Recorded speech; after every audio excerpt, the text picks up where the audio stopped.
Bonjour, bienvenue au culte prévu pour ce 4e dimanche après la Trinité. L'Éternel est juste, il aime la justice. Les hommes droits contempleront son visage. Je te louerai, Éternel, de tout mon cœur. Je raconterai toutes tes merveilles. Je ferai de toi le sujet de ma joie et de mon allégresse. Je chanterai ton nom, Dieu très haut, car tu soutiens mon droit et ma cause. Tu sièges sur ton trône en juste juge. L'Éternel règne pour toujours. Il a dressé son trône pour le jugement. Il juge le monde avec justice. Il juge les peuples avec droiture. Au nom du Père et du Fils et du Saint-Esprit. Amen. Confessons nos péchés. Dieu Tout-Puissant, Père miséricordieux, je confesse devant toi, moi, pauvre et misérable pécheur, toutes mes iniquités et mes péchés, par lesquels je t'ai offensé et mérité ta juste colère et ton châtiment, dans le temps et dans l'éternité. Je m'en repens de tout mon cœur. Je regrette sincèrement de les avoir commis, et je te supplie, par ta grâce infinie, et par les souffrances amères et la mort innocente de ton Fils bien-aimé, Jésus-Christ, mon Seigneur, de m'accorder ta grâce et ta miséricorde. Amen. Dans sa miséricorde, le Dieu Tout-Puissant a livré son Fils unique à la mort pour vous. En son nom, il vous pardonne toutes vos fautes. À ceux qui croient en Jésus-Christ, il donne le droit de devenir enfants de Dieu et leur donne le Saint-Esprit. Que Dieu, qui a commencé cette bonne œuvre en vous, la poursuive jusqu'à son terme, jusqu'au jour de notre Seigneur Jésus-Christ. Amen.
Prions le Seigneur. Ô Seigneur, nous te supplions d'accepter dans ta miséricorde les prières de ton peuple qui t'invoque, et de lui accorder qu'il ait tout à la fois la connaissance et le sentiment de ses devoirs, ainsi que la grâce et le pouvoir de les accomplir fidèlement. Par Jésus-Christ, ton Fils, notre Seigneur, qui vit et règne avec toi et le Saint-Esprit, un seul Dieu, maintenant et pour les siècles des siècles. Amen. L'Ancien Testament, pour ce 4e dimanche après la Trinité, se trouve dans le prophète Jérémie, le chapitre 20, les versets 7 à 13. Tu m'as persuadé, Éternel, et je me suis laissé persuader. Tu y es allé fort avec moi, et tu as gagné. Je suis chaque jour un sujet de raillerie. Tout le monde se moque de moi. En effet, chaque fois que je parle, il faut que je crie pour dénoncer la violence et la persécution. Oui, la parole de l'Éternel m'expose constamment à la honte et aux moqueries. Si je dis « Je ne ferai plus mention de lui, je ne parlerai plus en son nom. Alors il y a dans mon cœur comme un feu dévorant qui est retenu dans mes os. Je me fatigue à essayer de le contenir, sans y parvenir. En effet, j'entends les calomnies de plusieurs. La terreur règne de tous côtés. Dénoncez-le, ou nous le dénoncerons. Tous ceux qui étaient en paix avec moi m'observent pour voir si je vais trébucher. Peut-être se laissera-t-il surprendre, alors nous serons plus forts que lui, et nous nous vengerons de lui. Cependant, l'Éternel est avec moi, paré à un héros redoutable. C'est pourquoi mes persécuteurs trébucheront. Ils ne seront pas les plus forts, leur honte sera grande, car ils ne réussiront pas. Ils seront déshonorés pour toujours, et cela ne s'oubliera pas. L'Éternel, le Maître de l'univers, met le juste à l'épreuve. Il examine les reins et le cœur. Je verrai ta vengeance s'exercer contre eux, car c'est à toi que j'ai confié ma cause. Chantez en l'honneur de l'Éternel. Louez l'Éternel. Oui, il délivre le faible des méchants. Parole du Seigneur. Nous rendons grâce à Dieu.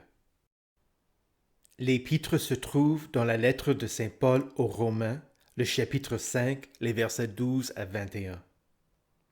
C'est pourquoi, de même que par un seul homme le péché est entré dans le monde, et par le péché la mort, de même, la mort a atteint tous les hommes, parce que tous ont péché. En effet, avant que la loi ne soit donnée, le péché était déjà dans le monde. Or, le péché n'est pas pris en compte quand il n'y a pas de loi. Pourtant, la mort a régné depuis Adam jusqu'à Moïse, même sur ceux qui n'avaient pas péché par une transgression semblable à celle d'Adam, qui est l'image de celui qui devait venir. Mais il y a une différence entre le don gratuit et la faute.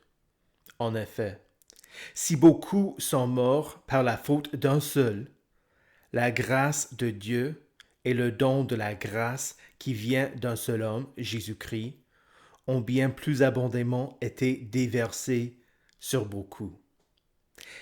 Et il y a une différence entre ce don et les conséquences du péché d'un seul.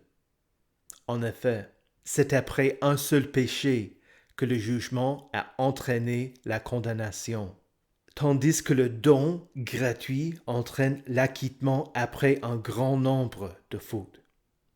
Si, par un seul homme, par la faute d'un seul, la mort a régné, ceux qui reçoivent avec abondance la grâce et le don de la justice régneront à bien plus forte raison dans la vie, par Jésus-Christ lui seul. Ainsi donc, de même que par une seule faute, la condamnation a atteint tous les hommes. De même, par un seul acte d'acquittement, la justification qui donne la vie s'étend à tous les hommes. En effet, tout comme par la désobéissance d'un seul homme, beaucoup ont été rendus pécheurs, beaucoup seront rendus justes par l'obéissance d'un seul. L'intervention de la loi a entraîné la multiplication des fautes, mais là où le péché s'est multiplié, la grâce a surabondé. Ainsi, de même que le péché a régné par la mort, de même la grâce règne par la justice, pour la vie éternelle, par Jésus-Christ notre Seigneur. Parole du Seigneur. Nous rendons grâce à Dieu. L'Évangile vient de Matthieu, le chapitre 10, les versets 26 à 33. N'ayez donc pas peur d'eux, car il n'y a rien de caché qui ne doive être découvert, ni de secret qui ne doive être connu. Ce que je vous dis dans les ténèbres, Dites-le en plein jour, et ce qui vous est dit à l'oreille, proclamez-le sur les toits. Ne redoutez pas ceux qui tuent le corps, mais qui ne peuvent pas tuer l'âme. Redoutez plutôt celui qui peut faire périr l'âme et le corps en enfer. Ne vendons pas 2 moineaux pour une petite pièce. Cependant, pas un ne tombe par terre sans l'accord de votre Père. Même vos cheveux sont tous comptés. N'ayez donc pas peur. Vous valez plus que beaucoup de moineaux. C'est pourquoi toute personne qui se déclarera publiquement pour moi, je me déclarerai moi aussi pour elle devant mon Père céleste. Mais celui qui me reniera devant les hommes, je le renierai moi aussi devant mon Père céleste. Acclamons la parole de Dieu. Louange à toi, Seigneur Jésus. Confessons notre foi en Dieu le Père, le Fils et le Saint-Esprit. Je crois en Dieu, le Père Tout-Puissant, Créateur du ciel et de la terre. Je crois en Jésus-Christ, son Fils unique, notre Seigneur, qui a été conçu du Saint-Esprit et qui est né de la Vierge Marie. Il a souffert sous Ponce Pilate. Il a été crucifié. Il est mort. Il a été enseveli. Il est descendu aux enfers. Le 3e jour, il est ressuscité des morts. Il est monté au ciel. Il siège à la droite de Dieu, le Père Tout-Puissant, et il viendra de là pour juger les vivants et les morts. Je crois au Saint-Esprit, la Sainte Église universelle, la communion des saints, la rémission des péchés, la résurrection de la chair et la vie éternelle. Amen.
Le texte du prophète Jérémie, déjà lu, sera le sujet de notre prédication aujourd'hui.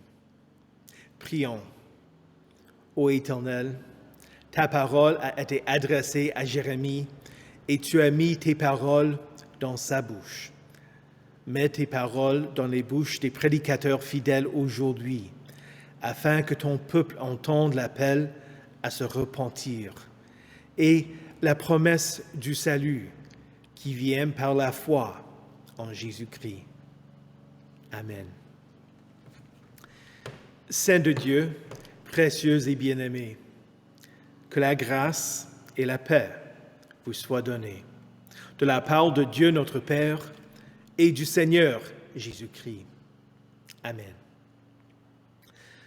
Le prophète Jérémie était un prêtre de la tribu de Lévi. Quand il a eu 20 ans, la parole de l'Éternel lui fut adressée. Avant de te former dans le ventre de ta mère, je te connaissais. Et avant que tu naisses, je t'avais consacré. Je t'avais désigné prophète pour les nations. Jérémie objecta, prétendant qu'il était trop jeune et ne savait pas parler. L'Éternel lui répondit, « Tu iras trouver tous ceux vers qui je t'enverrai, et tu diras tout ce que je t'ordonnerai. N'aie pas peur d'eux, car je suis moi-même avec toi pour te délivrer, déclare l'Éternel. » Puis l'Éternel tendit la main et toucha sa bouche avant d'ajouter, « J'ai mis mes paroles dans ta bouche. » Jérémie prévoyait la destruction qui allait venir sur Juda si le peuple ne se repentait pas de son idolâtrie.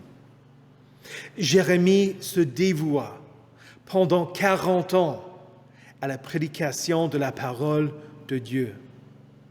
Plus il annonçait la parole, plus il souffrait. Plus la destruction de Jérusalem et du temple s'approchait, plus Jérémie déclenchait les alarmes. Les faux prophètes traitaient le temple comme un porte-bonheur et rassuraient le peuple disant que l'Éternel n'allait pas permettre sa destruction en dépit de ses péchés. Jérémie proclama, « Ne vous fiez pas aux paroles trompeuses qui prétendent « C'est ici qu'est le temple de l'Éternel. Le temple de l'Éternel, le temple de l'Éternel. » Au chapitre 19 du livre, Jérémie prit une cruche, le cassa et annonça, « Voici ce que dit l'Éternel, le Maître de l'univers. C'est ainsi que je briserai ce peuple et cette ville, tout comme on brise le vase d'un potier qui ne peut plus être réparé. Voilà ce que je ferai à cet endroit et à ses habitants, déclare l'Éternel. » Un des faux prophètes, ayant entendu la prophétie, se confronta à Jérémie. Il s'appelait Pashur. Il était aussi un prêtre et son père était l'inspecteur en chef dans la maison de l'Éternel. Chacun des deux hommes, chacun des deux prêtres défendait le temple. Jérémie le défendait en incitant les gens à changer d'attitude, d'arrêter leur idolâtrie, pour que Dieu revienne sur sa décision de leur faire du mal. Pashur défendait le temple, non pas avec la parole de Dieu, mais en faisant taire Jérémie. Il l'arrêta, le frappa et l'attacha au pilori. Tout le monde pouvant se moquer de Jérémie. Imagine la raillerie de la foule. « Dénoncez-le ! Hé, Jérémie, Tu as prophétisé un désastre. Le désastre est tombé sur toi. Il ne lui suffit pas de blesser Jérémie dans son corps. Pachur le couvrit encore de honte. L'arrêt et l'abus que vécut Jérémie est une image de ce que le Seigneur Jésus allait souffrir aux mains de ceux qui voulaient le faire taire. Jérémie vivait la réalité de ce que Jésus dit dans le sermon sur la montagne. Il entrait par la porte étroite et prenait le chemin resserré menant à la vie, tandis que ses compatriotes entraient par la porte large et suivaient le chemin spacieux menant à la perdition. Jérémie les appela à changer de voie. Tout le monde regardait Jérémie pour voir s'il allait trébucher, s'il allait s'effondrer sous la tension. Jérémie a eu beau souffrir. Il ne recula pas quand Pachur le libéra le lendemain. Non, Jérémie le confronta avec une parole de Dieu pour lui. Ce n'est plus par le nom de Pachur que l'Éternel t'appelle, mais par celui de Magor Missabib, ce qui veut dire entouré de terreur. Jérémie décrit pour Pachur les terreurs auxquelles il allait être confronté. Pachur allait voir de ses propres yeux le résultat de son faux enseignement et sa complaisance face au péché du peuple. Il allait voir ses amis tomber sous les coups d'épée, Juda tomber entre les mains du roi de Babylone et les Babyloniens piller les richesses de la nation. Et Pachur, sa famille et les autres faux prophètes allaient partir en exil, mourir et être enterrés à Babylone, loin de la terre promise. Voilà le contexte de la prière de Jérémie dans notre texte. Il est au bout du rouleau. Il maudit le jour de sa naissance. Il se sent exploité parce qu'il ne savait pas jusqu'à quel point il allait souffrir, être moqué et être exposé à la honte quand Dieu l'avait appelé à prêcher. Il se lamenta. Tu m'as persuadé, Éternel, et je me suis laissé persuader. L'image de se laisser persuader est la même que celle d'un jeune homme qui avoue son amour pour une jeune fille parce qu'il veut coucher avec elle.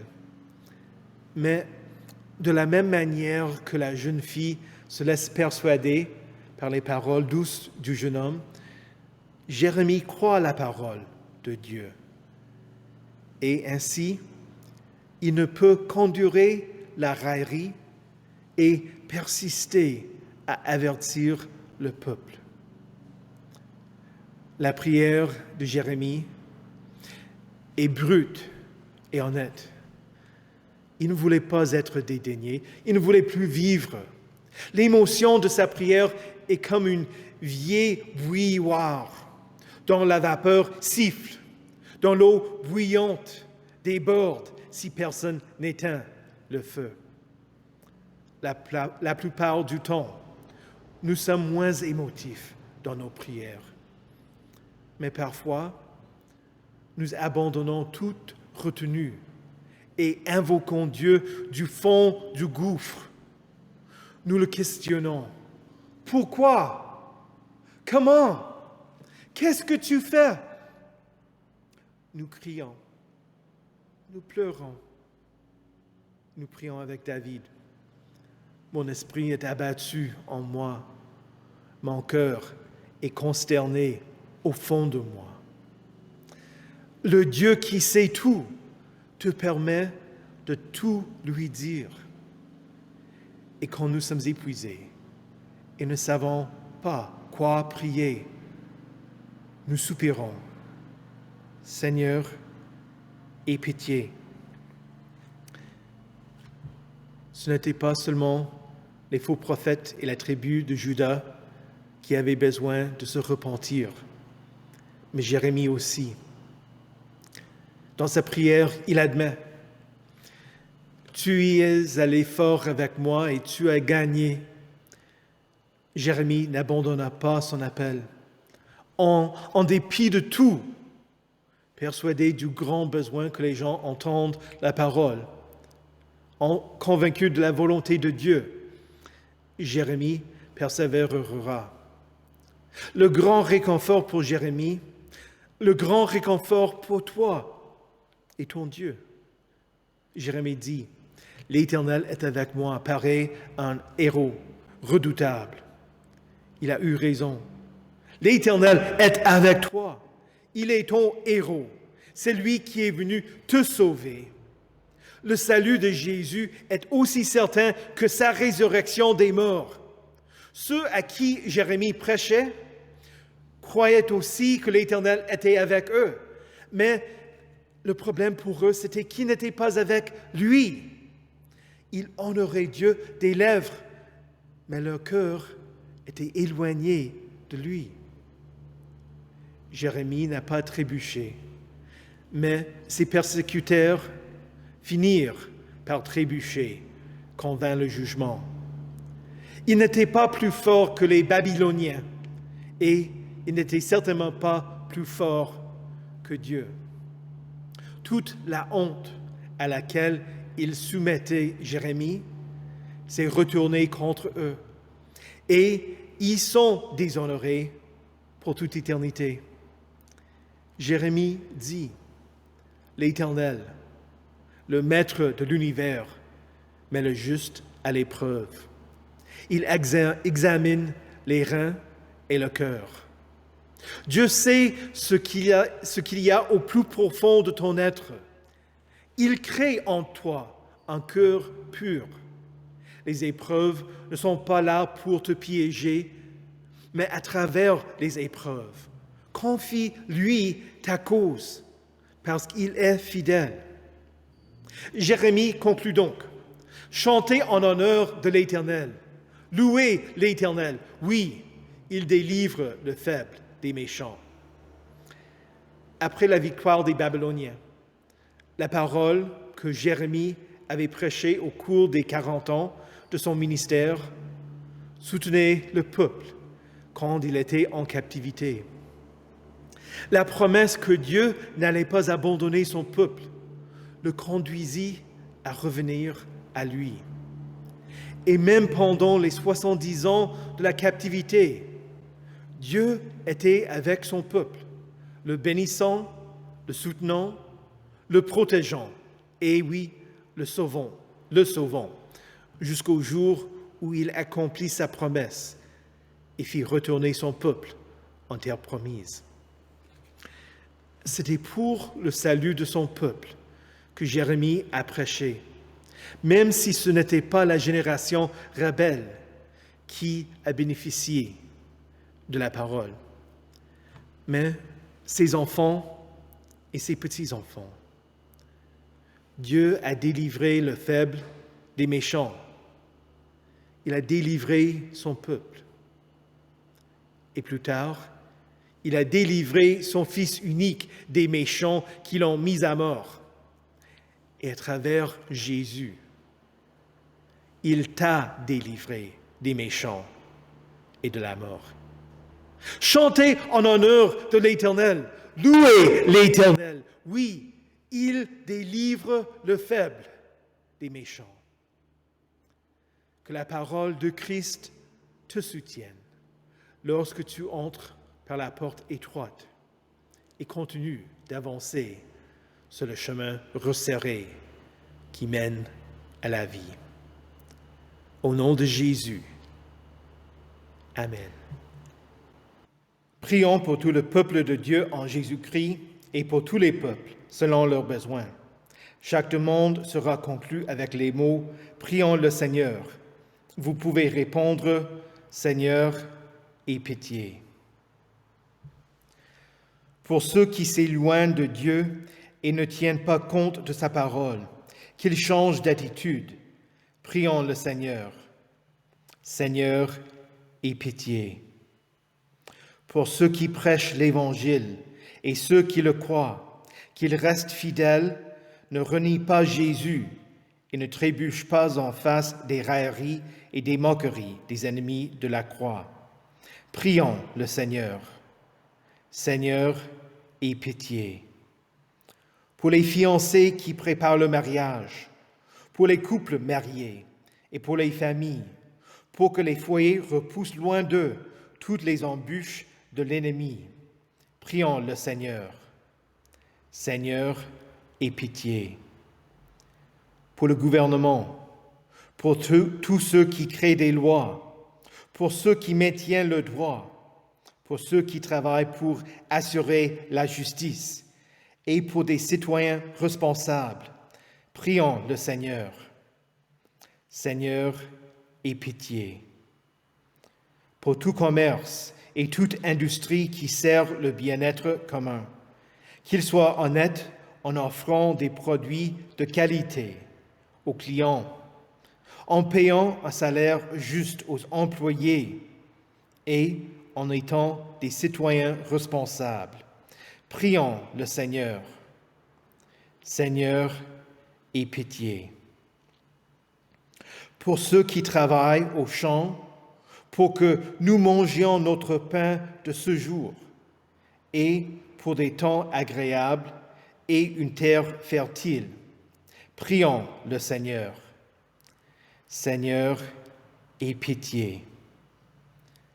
Pour des personnes dans le deuil, pour ceux qui sont fragiles et pour ceux qui désespèrent, qu'ils sachent que tu es là au milieu des tristesses, des épreuves et des difficultés de la vie.